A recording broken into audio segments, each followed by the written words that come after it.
Michael Swickard here. Welcome to Enchanting People of New Mexico, sponsored by the Fresh Chili Company in Las Cruces, New Mexico. Our award-winning Hatch green and red chili is from locally owned farms in Hatch, New Mexico, the chili capital of the world. Hit subscribe to automatically get these podcasts. You see, every Monday and Friday we have regular historical and cultural New Mexico podcasts. Wednesday, like today, we celebrate people important to our area. Today, I'm thrilled to bring you Dr. Roy Nakayama, and at the same time, I understand I could spend hours and hours talking about him, but only have 15 minutes. So you'll hear some interesting things, and there are several sources to further research this great agriculturalist. A few weeks ago, on a Wednesday, which is when I talk about people, I presented Dr. Fabian Garcia, who preceded Dr. Roy Nakayama, but both were so vital to the development of New Mexico agriculture. Both are noted for their work on chili peppers and other things like pecans, but the story is more complex. Both provided research insights on many crops, pecans, onions, paprika, to name a few. What isn't known is that both researchers were fabulous professors of agriculture who influenced a generation of students in the field of agriculture.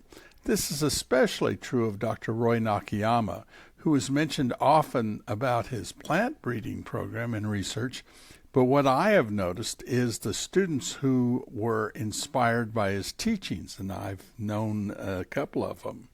The Dr. Roy Nakayama Scholarship at the NMSU Department of Horticulture is a lasting reminder of his ability to mold the students into great agricultural personnel. The Nakayama family have quite a positive influence on our area. Dr. Nakayama's brother Joe established 2 research professorships at New Mexico State University, one at the College of Engineering and one in the agricultural area.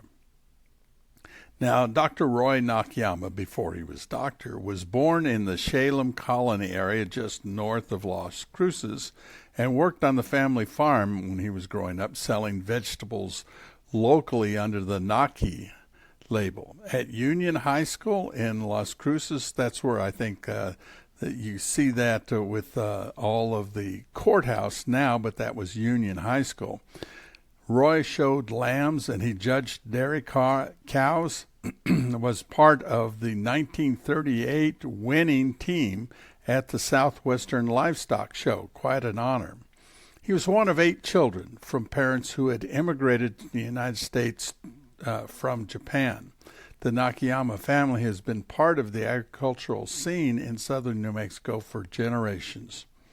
Roy Nakayama attended New Mexico College of Agricultural and Mechanical Arts, which doesn't sound familiar to many people because it is now New Mexico State University as of 1960, but that's where he started attending.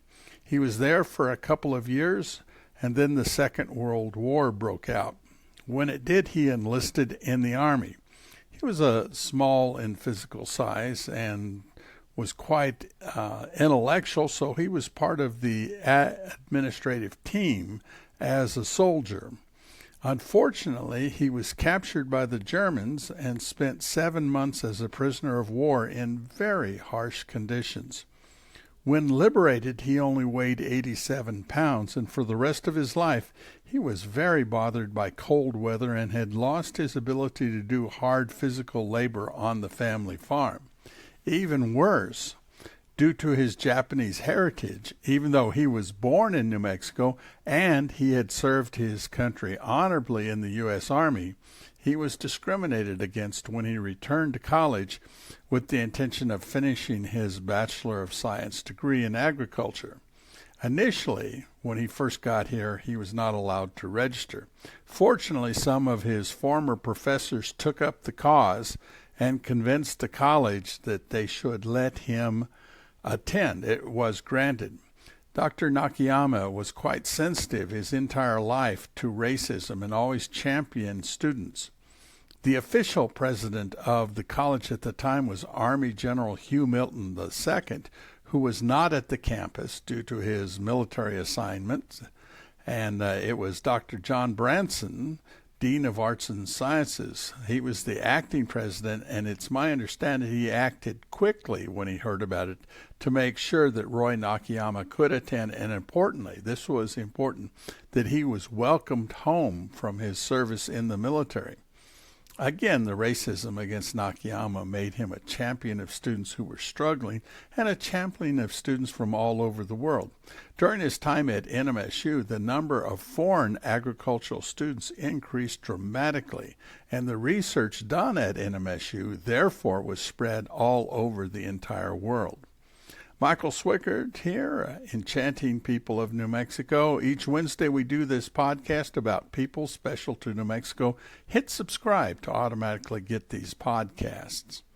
After graduating in Las Cruces with a Bachelor of Science degree in agriculture, Dr. Roy Nakayama, not doctor yet, he got his Master's of Science degree and his PhD, now doctor, from Iowa State University in Ames, Iowa, in plant pathology. Now, as I said just a minute ago, Roy was quite sensitive to cold after his injuries in World War II, so he happily came back to Las Cruces and started half of his most important work, that of plant development and breeding. His other half was teaching and helping other researchers. There are three main issues: plant diseases to deal with, making the plants better commercially as to how they grow and how they're harvested and shipped, and also really important, consumer enjoyment of the plants such as pecans or chili peppers.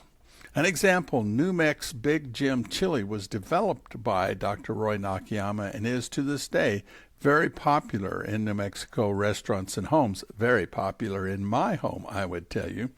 In 1975, Big Jim chili was listed in the Guinness Book of World Records as having the largest chili pods, which are perfect for chili rellenos. They're still perfect for chili rellenos.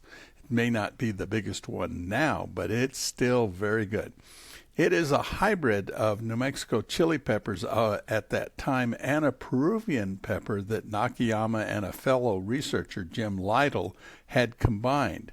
Big Jim is named for Jim Lytle, who died unexpectedly at that time, and that was a tribute that Roy Nakayama made for his fellow researcher. Now, America, and especially New Mexico, has changed. After the release of Big Jim and other chili peppers, the consumption of chili peppers in the United States, are you ready for this, doubled and continues to increase to this day. In 1987, I, Michael Swickard, went to Ventura area of Southern California to take a job. I was there for 2 years. They had an Anaheim chili in the grocery store that looked like our regular chilies here, but it had no apparent capsaicin. Therefore, it looked right, smelled right when I roasted it on the stove, but it tasted like I had cut up a bell pepper. I was so disappointed. There was no other way at that time, before the Fresh Chili Company and others, to get a New Mexico chili other than drive home, roast some green chilies, pack them in ice, and bring them to California, which I never did. Instead, I returned to good chili in 1989, and I have remained since. Chili peppers were just one of Dr. Nakayama's interests. Working with Dr. Esteban Herrera, they developed two varieties of pecans, the Sullivan and the Salopec, and they continued refining the cultivation of these products with the dirt that it used and how it was tended. And they looked at every plant, how can we make it better? Even to this day, it's a constant that every commercial crop is evaluated daily by researchers as to improvement in growth, yield, and value. And again, at the same time as rigorously researching commercial plants and working with the farmers of Hatch and the Mesilla Valley, Dr. Roy Nakayama was inspiring the students at New Mexico State University in agriculture. In the middle 1980s, Dr. Nakayama retired, but his work was continued by many other agricultural researchers. One was Dr. Paul Bosland, who came in the 1980s to our little slice of paradise and is recognized as one of the foremost experts on capsaicin, with more than 100 scientific papers dealing with chili genetics, breeding, and evaluation. He is the co-founder and director of the Chili Pepper Institute at New Mexico State University. It's located at the Fabian Garcia Science Center, which is part of the New Mexico Agricultural Experiments, just west of Main Street on University Avenue. You can go by there. They have a lot of stuff if you go look for things about chili. Now, in terms of culinary enjoyment, the research and development of many crops has been part of the enchantment of New Mexico. In dollars, from almost nothing 120 years ago that was shipped for money, there is now an industry worth $410 million a year in chili peppers, cotton, hay, and pecans.